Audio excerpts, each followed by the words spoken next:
பாக்கியா செய்கிற செயலால் பார்த்தீங்கன்னா, ஈஸ்வருக்கு செம்ம கோவமா இருக்காங்க. "ஏன்னா பாக்கியா நீ ஏன் நீ சொன்ன பேச்ச கேட்க மாட்ற? நாங்க இத்தன பேர் வந்துட்டு சொல்றோம். அப்பயும் வந்துட்டு நீ ரெஸ்டாரண்ட் ஆரம்பிக்கிறேன் அப்படின்னு சொல்லிட்டு இது பண்றியே, உனக்கு கொஞ்சமான அறிவு இருக்கா?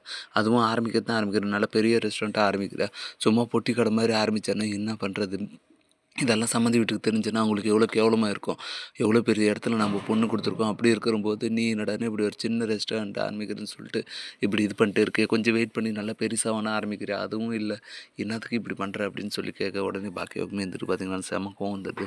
என்ன அத்தை பேசிட்டு இருக்கீங்க? அவங்க என்ன நினைப்பாங்க? இவங்க என்ன நினைப்பாங்கன்றதெல்லாம் எனக்கு பொருத்தம் இல்ல. முக்கியம் இல்ல.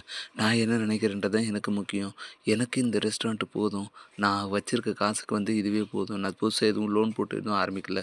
கையில் இருக்கிற கொஞ்சம் அமௌண்ட்டை வச்சு என்னால் வந்து இந்த ரெஸ்டாரண்ட்டை உருவாக்கியிருக்கேன். இதுவே நான் டெவலப் பண்ணி நல்ல நிலைமைக்கு வந்துடுவேன். அதனால் நீங்கள் இதை பற்றி கவலைப்படாதீங்க. என்னை ஏன் போக்கிலே விட்டுருங்க அப்படின்னு சொல்ல, உடனே ஈஸ்வரி பார்த்தீங்கன்னா, வர வர பாக்கியா உனக்கு திமிராகி போச்சு. என் வயசுக்கு கூட மரியாதை தர மாட்ற. நீ யார் பேச்சும் கேட்கவும் மாட்ற. உங்கள் பசங்களும் உனக்கு அத்தனை முறை சொல்கிறாங்க. ஆனால் நீ என்னடான்னா வந்து நான் பிடிச்சது தான் பிடிவாதம்னு சொல்லிட்டு ஒரே முடிவாக இருந்தேன்னு எப்படி அப்படின்னு சொல்லிட்டு ஈஸ்வரி பார்த்தீங்கன்னா பாக்கியம் மேலே செம்ம கோவமாக இருக்காங்க. இதுக்கு பார்த்தீங்கன்னா எல்லும் பார்த்தீங்கன்னா என்ன மம்மி நானும் சொல்கிறேன் உங்களுக்கு நீங்களும் ஏற்றுக்க மாட்றீங்க. நான் எப்போவுமே உங்களை எப்போயும் டிஸ்கரேஜ் பண்ணியிருக்கேன். நான் எப்போவுமே வந்து உங்களுக்கு சப்போர்ட்டாக தான் நின்னுருக்கேன். ஆனால் இந்த விஷயத்தில் வந்து நீங்கள் செய்கிறது எனக்குமே சுத்தமா பிடிக்கல.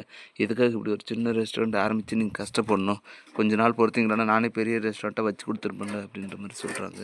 இதை பற்றி நீங்கள் என்ன நினைக்கிறீங்கன்றது மறக்காமல் கமெண்ட் பண்ணுங்கள். மேலும் கொண்டு வீடியோக்களை தொடர்ந்து சப்ஸ்கிரைப் பண்ணுறேன். தேங்க்யூ.